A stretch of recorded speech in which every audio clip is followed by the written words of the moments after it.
من الشيطان الرجيم. بسم الله الرحمن الرحيم. الحمد لله رب العالمين،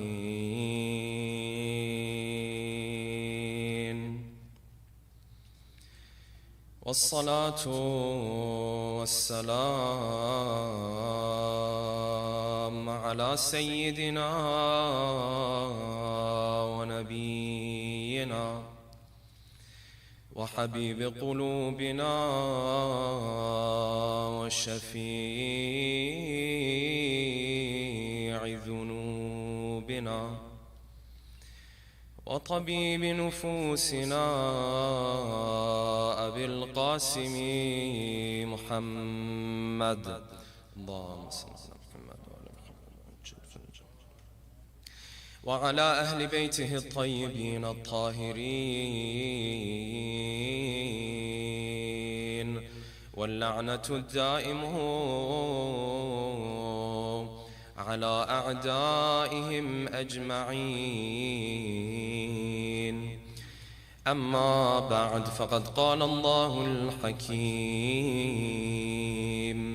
في محكم كتابه الكريم: أعوذ بالله من الشيطان الرجيم. يا أيها الناس اتقوا ربكم الذي خلقكم من نفس واحدة وخلق منها زوجها وبث منهما رجالا كثيرا ونساء،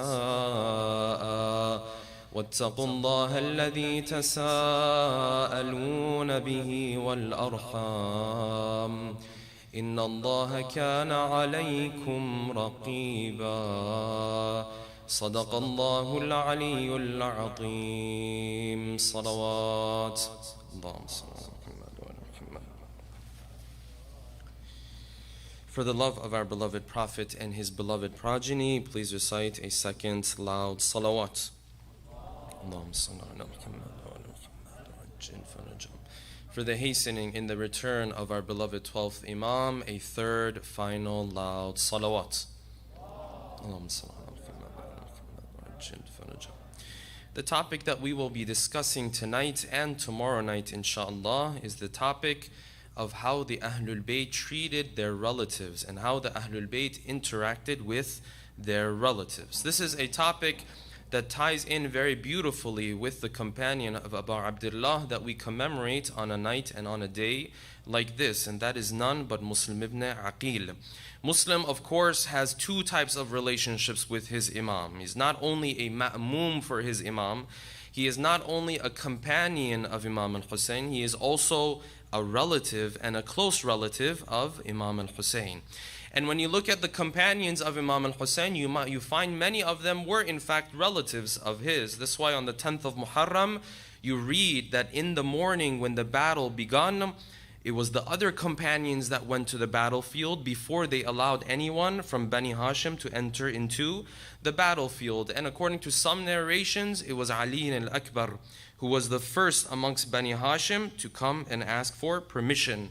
Therefore, the companions of Abu Abdullah, you find many of them are his relatives. Interestingly enough, on the other side and amongst the enemies of Imam al-Hussein, you also find the relatives of Abu Abdullah. Though they might be a bit more distant from him, but they were relatives of Imam al-Hussein. Umar ibn Sa'ad la'natullahi alayhi was a relative of Muslim ibn Aqil. He was a relative, therefore, of Imam al-Hussein as well. And that's why we read in the final moments of the life of Muslim ibn Aqil, the person he chose to give his wasiyah to and those three requests that he made at the end of his life was none but the famous Umar ibn Sa'ad, and the one who was famous for the wrong reasons. Therefore, on this side you find relatives, on the other side you find relatives. And this is a topic that is very critical.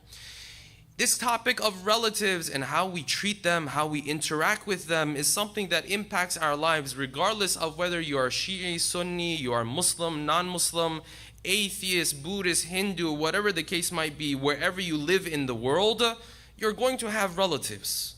And the way you treat them and the way that they treat you is going to impact different aspects of your life. And to add to the complexity of this topic, many times you will find that your relatives come from all sorts of backgrounds. Not all relatives are the same.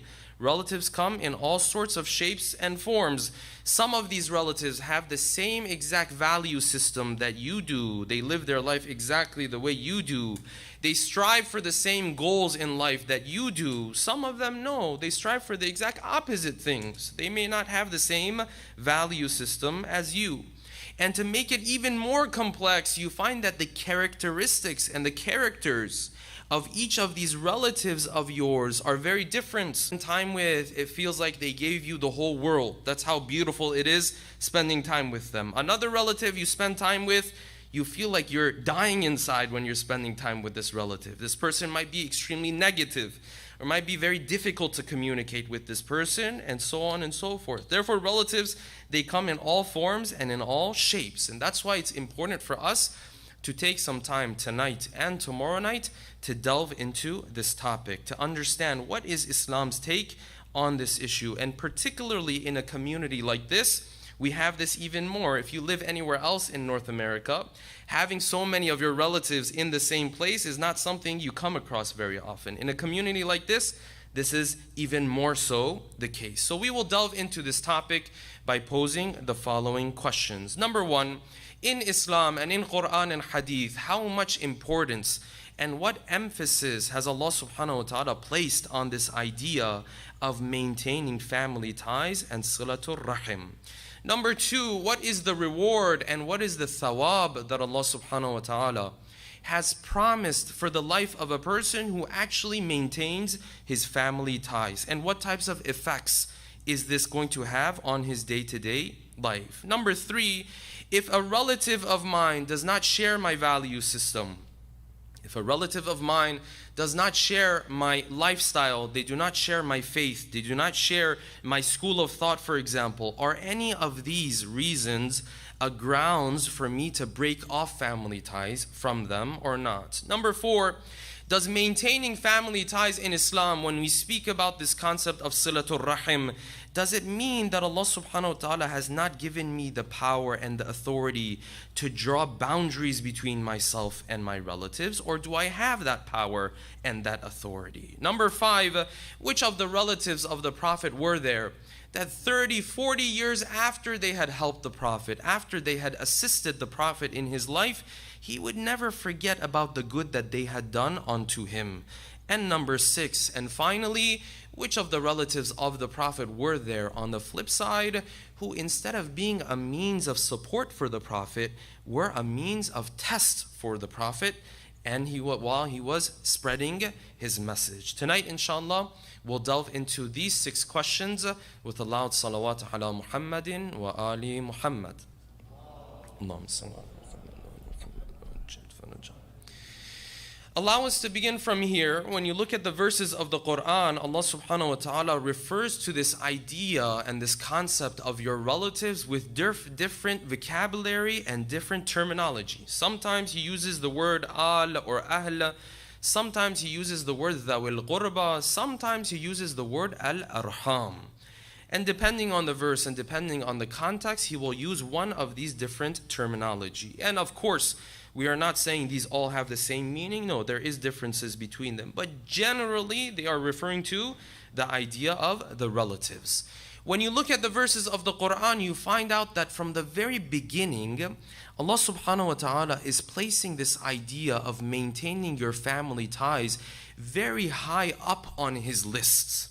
If He were to give you a priority list in terms of practicing your faith, maintaining your family ties is very high on this list. It's not a 20, number 20, number 30 on this priority list. Because when we look in the verses of the Quran and verse number 36 from surah number 4, Surah An-Nisa, you find Allah subhanahu wa ta'ala speaks to us in this way. He says, the first promise I have taken from you is that you will not associate anyone else with me as your Lord. You will not do this thing that we refer to as shirk. Number one. وَاعْبُدُوا اللَّهَ وَلَا تُشْرِكُوا بِهِ شَيْئًا. That's number one. Number two, the thing that comes up immediately afterwards, are the people who are around you and your relatives. The first in line, of course, are the parents, وَبِالْوَالِدَيْنِ إِحْسَانًا, and afterwards immediately comes what? The rest of your relatives. وَبِذِي الْقُرْبَى وَالْيَتَامَى وَالْمَسَاكِينَ, and the verse continues. This ذَوِي الْقُرْبَى, so closely mentioned to this concept of shirk and staying away from it. Again, verse 83 of Surah Al-Baqarah, you find very similar wording. Allah subhanahu wa ta'ala, He is describing for us that covenant and that promise He took from Bani Israel. Those things that Bani Israel were supposed to make sure that they do. He says, we took this covenant, لا تعبدون إلا الله, that they would not worship anyone except for Allah, and that they would do what? وَبِالْوَالِدَيْنِ إِحْسَانًا وَبِذِي الْقُرْبَى, and that they would remember their family ties. Multiple times in the Quran, Allah subhanahu wa ta'ala mentions this, and you can tell this is a concept that is very high on the priority list of Islam and Allah subhanahu wa ta'ala. So much so that the first verse of Surah An-Nisa, Allah subhanahu wa ta'ala says something that the Imam draws attention to in his hadith. The verse says, وَاتَّقُوا اللَّهَ الَّذِي تَسَاءَلُونَ بِهِ وَالْأَرْحَامِ, be considerate of Allah subhanahu wa ta'ala and your arham. And the sixth Imam in a hadith, he says, look at this verse of the Quran. Look at how Allah subhanahu wa ta'ala made the arham a qareen for himself. Look at how He put Himself beside the arham. He said, be considerate of me, remember me and your arham. The sixth Imam says this shows you the arham, they play a very critical role. This is the importance of maintaining these family ties. Then you move on to the reward. The reward is also kind of out of this world. If you think about it, you find that there are many rewards given to the one who simply maintains his family ties. And the hadith of the Imam Al-Baqir says, إِنَّ أَعْجَلَ الْخَيْرِ ثَوَابًا صِلَةُ الرَّحِمِ, amongst those deeds that you will see its impact in your life immediately is صِلَةُ الرَّحِمِ. The deeds that we do are of two types. Some of them you do, the effect of it will show itself mainly in the next world. A little bit in this world as well, but maybe you have to wait 10 years, 15 years, 20 years to see the effect of it. Then there are deeds that you do that have an immediately worldly effect. Immediately impacts your life. The fifth Imam says, Silatul Rahim is one of those. Amongst the others of them is kindness to parents, that's mentioned in hadith.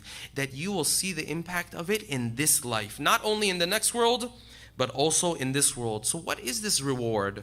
What is this effect of Silatul Rahim? What happens to me, for example, if I just shoot a text to my cousin, for example, or I check up on my aunt or my uncle, for example?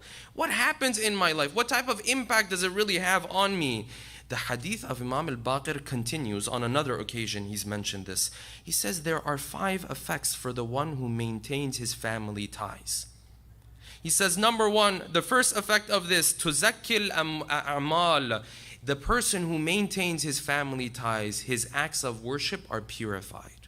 His act of worship may have not been done with the most pure of intentions. Yes? Not that he's doing riyah. No, not that. But his intentions might have this shirk khafi involved in it. He says, Allah subhanahu wa ta'ala, tuzakkil a'mal. Because of this, He purifies his deeds. Amongst those benefits, number 2, watunmil amwal. I don't know who's not going to like this one. It increases your rizq and increases your sustenance. Why? Because you did silatul rahim.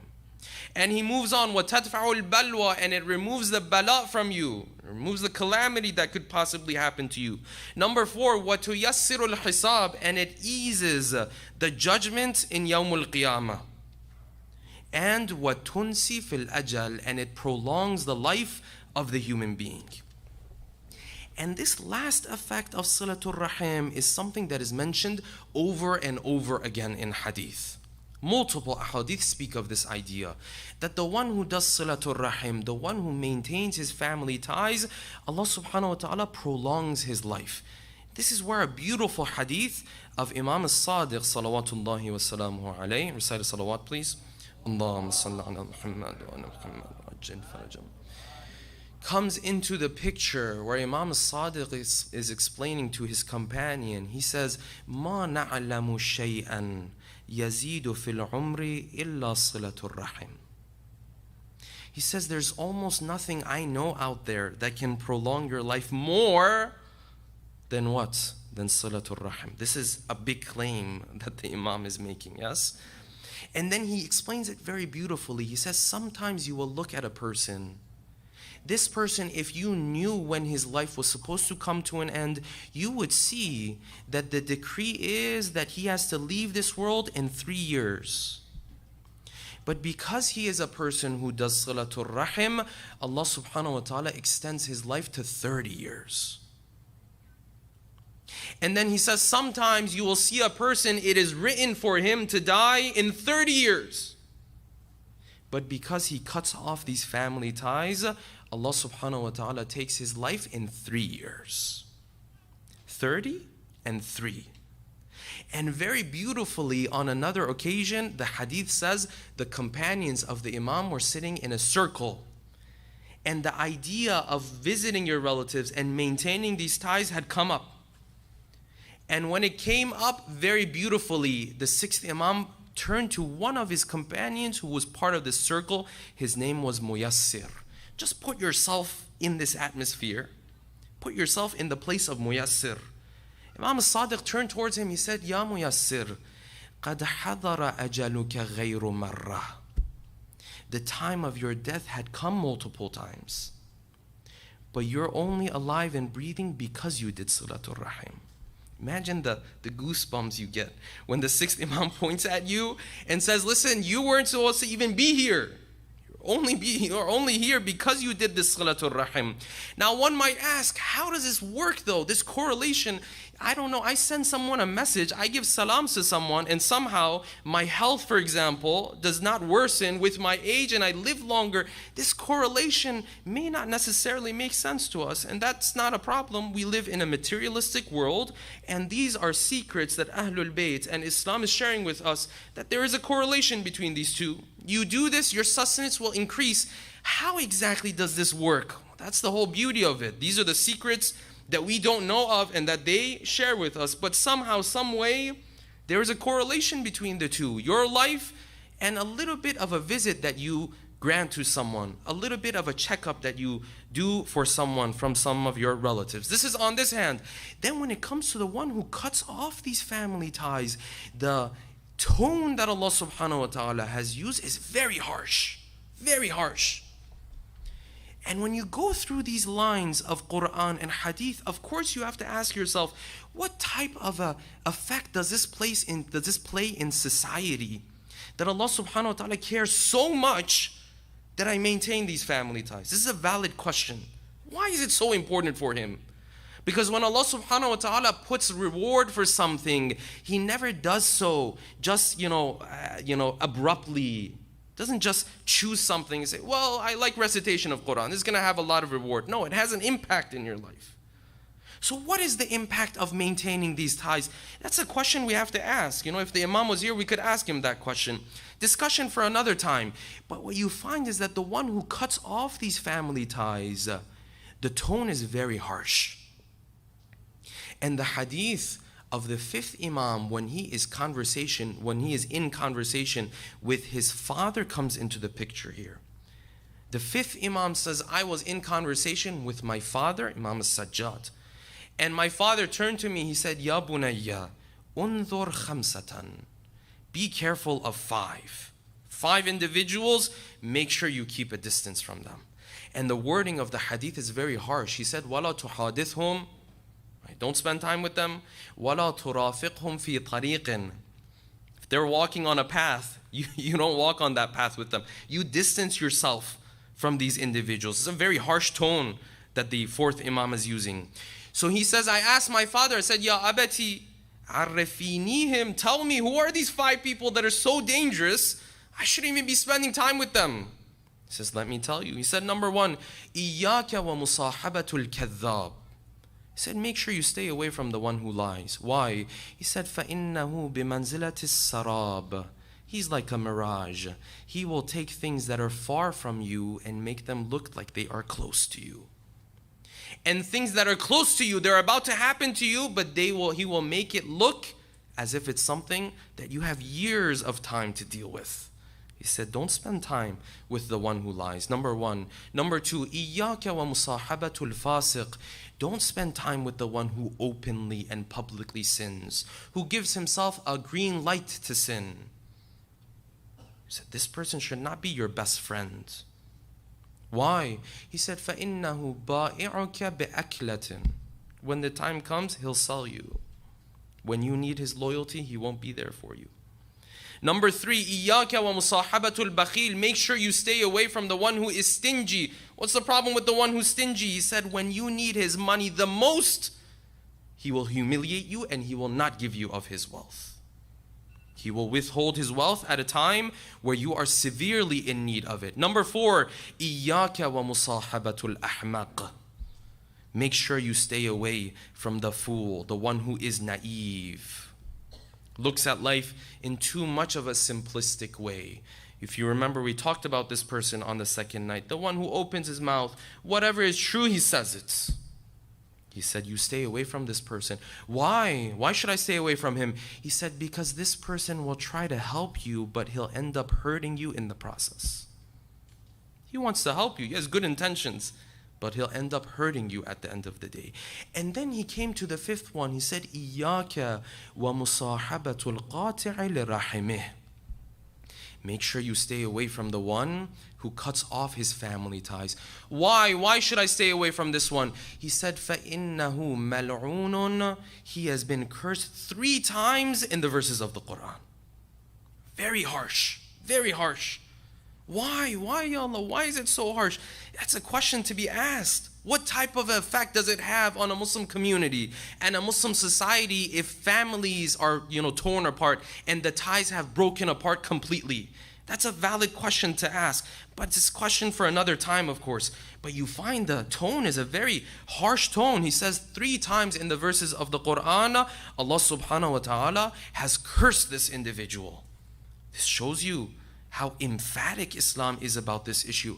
And you see this in the other teachings of Islam as well. When the person is leaving this world, he's passing away, and he is leaving behind an inheritance. Many of us growing up in this society and living in this society, you might have seen in movies, this person has his will. He takes this person out of his will and he says, leave my house to this person and leave this to this person and leave that to this person. We assume that the wills in Islam are also like this.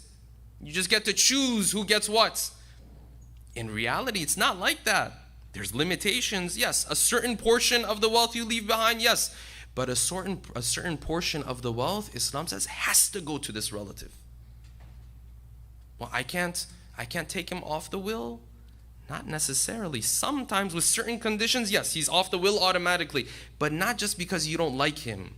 There's something going on with this concept of relatives that's so important to Muslim society and Muslim community that from every direction Allah subhanahu wa ta'ala is really trying to protect it. What is that? I honestly don't know. All we know is that it's extremely important.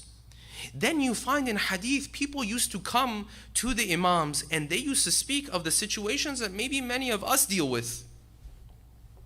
Up until now, we were talking about maintaining family ties. Yes, Shaykh, in an ideal situation, no one is going to cut off ties with their family members. We don't even need Islam to tell us that. But it's when things are difficult, when things are tricky. So this individual came to Imam al-Sadiq on one occasion. He said, Ya ibn Rasulullah, this, relative of mine, his lifestyle is different. I mean, he sins, he does everything. Can I cut off ties with him completely? The Imam told him, no, you can't do that. Another companion came to the 6th Imam. He said, Ya ibn Rasulullah, this relative of mine, he does not even know of this amr. He does not know of this affair. He does not know of this issue. In hadith, when they say amr, they're referring to the issue of imamah. I say, he doesn't even know. He doesn't even believe in the school of thought. Can I cut off family ties with him? The response was no. Third occasion, these are all in Al-Kafi, by the way. Third occasion, the person comes to the Imam, another person. He says, Ya ibn Rasulullah, this person's not even Muslim. Can I cut off family ties with him? And Imam al-Sadiq responded to him so beautifully. He said, if this relative of yours was a Muslim, he would have had 2 rights upon you. The right of Islam and the right of being your relative. But you're saying he's not Muslim, so he only has one right upon you. You can't cut off family ties with him. You have to maintain family ties with him. This emphasis that Islam has placed on this issue. And you also find this in the life of the Prophet, the seerah of the Prophet. Those individuals who helped him very early on when he was nobody, he was nothing to anyone. Early on, our Prophet was just a yatim. Early on, that's who he was. According to some narrations, people didn't even want to take him as a child. Some scholars say this. They say he was in a situation where people said he's yatim, we don't even want him. That's how he ended up with Halima, according to some narrations. But later on in his life, he became this prophet and these companions and all of that. But he never forgot the good that his relatives did unto him. 30, 40 years later, after he was a prophet, when Halima used to come, and the husband of Halima used to come, you see the respect that the Prophet used to give to Halima. That the narration says when Halima used to come, or the husband of Halima used to show up, he used to take off his own aba, and he used to spread it under the husband of Halima. And then the narration says Halima joined, and then he spread it even more, and he asked Halima to sit as well. And amongst those women who also aided the Prophet when he was nobody, Fatima bint Asad, the mother of Ali ibn Abi Talib. And you find that he never forgot the work that Fatima bint Asad did for him when he was a yatim and when he was an orphan. The Prophet used to hold on to these relationships. When Fatima bint Asad was leaving this world or had passed away, and they wanted to bury the body of the mother of Ali ibn Abi Talib, he turned to Ali, he said, Ya Ali, if Fatima was a mother for you, she was also a mother for me as well. And he was sad on that day when Fatima bint Asad was leaving this world. But Ya Rasulullah, Halima was 30, 40 years ago. You were a child then. He says, no, these ties, these relationships are very important for me. So this is all of the emphasis that you find in Islam to maintain these family ties.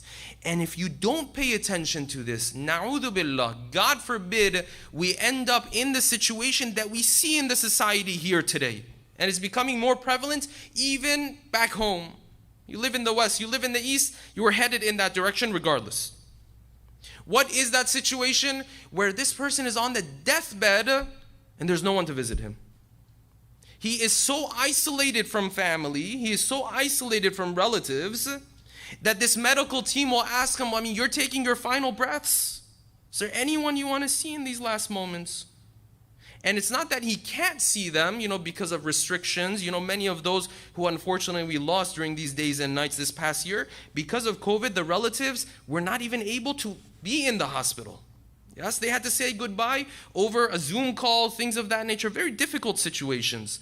But there are times where they have that ability and this person has no one. And you say, well, you've lived your life 50, 60 years. There's no relatives? No, my children, they've moved on. And my cousins have moved on. And my brothers and sisters have moved on. This is what Islam does not want for the human being. Because when the human being is isolated, everything in life becomes more difficult for him. Connection plays a big role. If you want to talk about mental health, go and look at the studies that speak about the relationship between mental health and a sense of belonging and a sense of community, a part of which is the relationships you have with your relatives. Isolation is a killer. Isolation creates a lot of problems. Islam doesn't want us to end up in a situation like this. Okay, so all of this emphasis, but here's the point, and here's where the discussion starts to take a little bit of a turn. Sheikh, what if this relative of mine is in a situation where it's very difficult to spend time with them? What if this relative of mine does not even want to spend time with me? So I want to spend time with him, he doesn't want to spend time with me. What if this relative of mine lives the type of lifestyle that I can't necessarily spend too much time with him? When Islam says you are to maintain your family ties, Islam is not saying that you cannot draw boundaries between you and your relatives. When Islam says maintain your family ties, Islam means at the very minimum, you have to keep some sort of relationship. Some sort of relationship. You can't cut off 100%. But can I manage my relationships with this individual? Absolutely. Not only is this allowed, many times you have to do this. You have to manage your ties. Just because this person is my relative and this person is my relative, I have to spend the same amount of time with both of them. No, Islam has never said this. There are times where your relatives, you have to draw boundaries between them and yourself. And this is not an easy thing to do, of course. And you have to be very careful. This is where those points we mentioned the first and second night of the etiquette of conversation come into mind. How do you draw boundaries? Because there's different ways to draw boundaries. There's ways to draw boundaries where you offend someone. There's ways to draw boundaries where this person may not be too happy, but at the end of the day, he understands. There are situations, not only is it okay, you have to draw boundaries. And you see this in the life of the Prophet as well. The Prophet, salawatullahi wasalamu alayhi, when he was living his life, people used to come, used to visit him. They used to come to his house. And many of those who used to come to his house were related to him. As we'll talk at the end of the talk, we'll discuss people who were in Mecca, for the most part, they were related to the Prophet. So when they used to come to the house of the Prophet, they would say, yes, this is the house of our relative. It doesn't matter. We can come anytime we want to. We don't even have to knock. I mean, he's our relative. And Surah An-Nur, verse 53 says, no. You have to draw boundaries. It says, Ya ayyuhalladhina amanu, la tadkhulu buyuta an-nabiyyi illa an yu'dhana lakum. Don't just put your head down and just walk in and say, yeah, it's my relative. Your relative has a life too. You have to draw boundaries. And Allah subhanahu wa ta'ala drew these boundaries for the Prophet, for it to be a lesson for us. He said, لا تدخلوا بيوت النبي إلا أن يؤذن لكم. Knock, ask for permission. Then when you enter, غير ناظرين, don't enter and just sit there and say, when is the food going to be ready? No, you come when they ask you to come.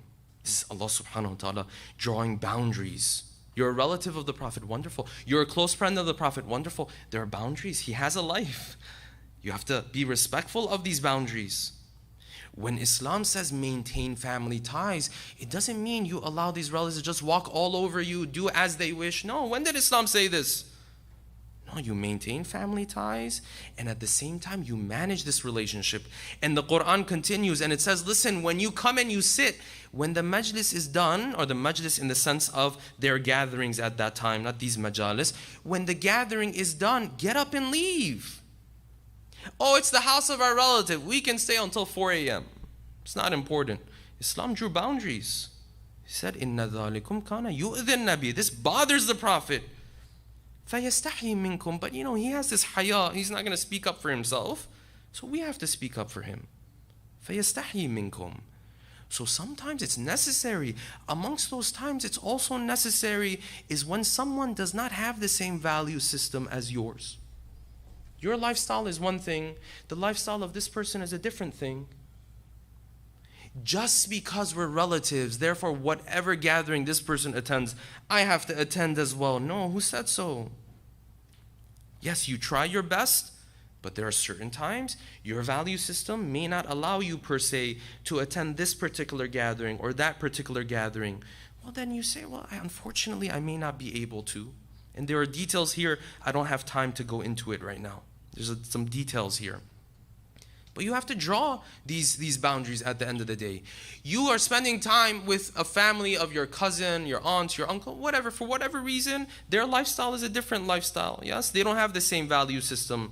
You don't have to necessarily spend all of your time with them just because they're relatives. No, you draw boundaries. And when you draw boundaries, you don't draw boundaries as a judgmental person. Yes, these people, they don't practice properly, so we are not going to. That's not how you do it. Yes? Out of humility and out of the fact that this is your duty as a servant of God. I'm not able to. I would love to. I'm just not able to be there. Just because we're relatives, therefore our children have to grow up together. And whatever their children watch, our children have to watch too. And whatever influences their children have in their lives, my children have to have the same influences. No. You have to manage these relationships. You have to be able to draw these boundaries. Yes, silatul rahim, you can never cut off ties 100%. And this is why the hadith of the sixth Imam says, he says, صِلُوا أَرْحَامَكُمْ وَلَوْ بِالتَّسْلِيمِ. He says, maintain your family ties, even if in a particular situation, that means you just come across this person, you say salamun alaykum to this person. And this is the fatwa of many of our maraja as well. When they speak about Salatul Rahim, they say, you know what? The minimal level of it is that you don't act like this guy is a stranger. If you're walking past him and he's walking past you and you guys see one another, at least say Salamun Alaikum. At least how are you doing? If this person is struggling heavily financially and you have the means to help him out, you're his relative. You have that duty as much as you can. As much as you can. This is part of the fatwa of the Maraja that I'm quoting of Ayatul Sistani. Yes, that is the minimal level. Beyond that, if this person has the same value system, definitely you strengthen that bond even more. If that person may not have that same value system, when it is influencing you, your family negatively, you might have to draw boundaries. This idea that because this person is my cousin, because this person is my uncle and my aunt and so on and so forth, therefore I have to do all of these things. No, Islam never said this. And tomorrow night we'll talk more about this. How people who end up, na'udhu billah, being punished on the day of judgment, sometimes it was because they were doing things because of their relatives. And this brings us to the life of the Prophet. When you look at the life of the Prophet, you find many relatives of his were not there to support him. Many relatives of his turned into his biggest test. And if the Prophet of Allah is tested with this, then where does that leave you and I? You and I are going to be tested with our relatives as well. Your relatives are going to be a test for you. Maybe not all of them, but some of them. When you look at the life of the Prophet, when the Prophet began his message, he started to propagate this message. We say, when we read history growing up, we say, yes, Quraysh was against the Prophet. And the Prophet had his own group. The Prophet was part of Quraysh. Mecca was a stronghold of Quraysh. Anyone who was against the Prophet in Mecca, those first 10, 13 years, whatever the case might be, was what? Was a relative of the Prophet. Some of them closer relatives, some of them distant relatives of the Prophet. But it wasn't like today, if you lived in a city, the chance of you having relatives in that same city might be very low, for example. No, if you lived in Mecca, there was a very high likelihood that you were what? The relative of the Prophet. Because you came from Quraysh. And if you were in Medina, you were probably from Aus or Khazraj or one of those tribes that you had. But if you lived in Mecca, you were probably from Quraysh. Yes, Quraysh had 25 different sub-tribes and 25 different clans. Bani Hashim was part of that same Quraysh, and Bani Umayyah was part of that same Quraysh, and Bani Zuhra was part of that same Quraysh, and so on and so forth. They were all technically related to one another. The enemies of the Prophet, especially those of them early on during the time of Mecca, were relatives of the Prophet. They weren't strangers. I know for us, we speak about them as strangers, but in reality, they had all seen Muhammad grow up in front of them. They had all seen the yatim of Abu Talib growing up in front of them. They knew exactly who Muhammad was. They were relatives of his. And then this is why you find amongst the uncles of the Prophet, you find this full spectrum of individuals. Amongst them, individuals who are his greatest supporters, like Hamza. Hamza supported the Prophet in a way that put fear into the heart of the Abu Jahls of the world. He put fear in their hearts. Read history, the way he spoke to Abu Jahl. He said, listen, I heard you're going around, you're saying, you're bashing my, the son of my brother. You're creating problems for him. If you're truly a man and you're truly brave, come and say those lines to me. He put fear in the hearts of the enemies of the Prophet. Early on when the Prophet had no one else. This was Hamza. Then you had Abbas, the uncle of the Prophet, who seemed to be a little bit more neutral. The son of your brother is a messenger of God. You're not going to be the first one believing in him? Not necessarily. It took Abbas time to enter into the realm of Islam. Even at the end of the life of the Prophet, when the Prophet asked him, he said, Abbas, can you be the one who takes care of the basic affairs of my life, my wasiyah at the end of my life? Abbas declined according to some narrations. And the Prophet then turned to who? Turned to Ali ibn Abi Talib, and he was the wasi in terms of his personal affairs, of course. In terms of the ummah and the political leadership is a separate discussion. Then you have Abbas. Then you have another person who technically is the uncle of the Prophet, and that is Abu Lahab. Abu Lahab was an uncle of the Prophet, distant, but uncle of the Prophet. And you find that this person is amongst the staunchest. Imagine how strong of an enemy you have to be for the Prophet that verses of the Quran are revealed about you for all the wrong reasons. Abu Lahab.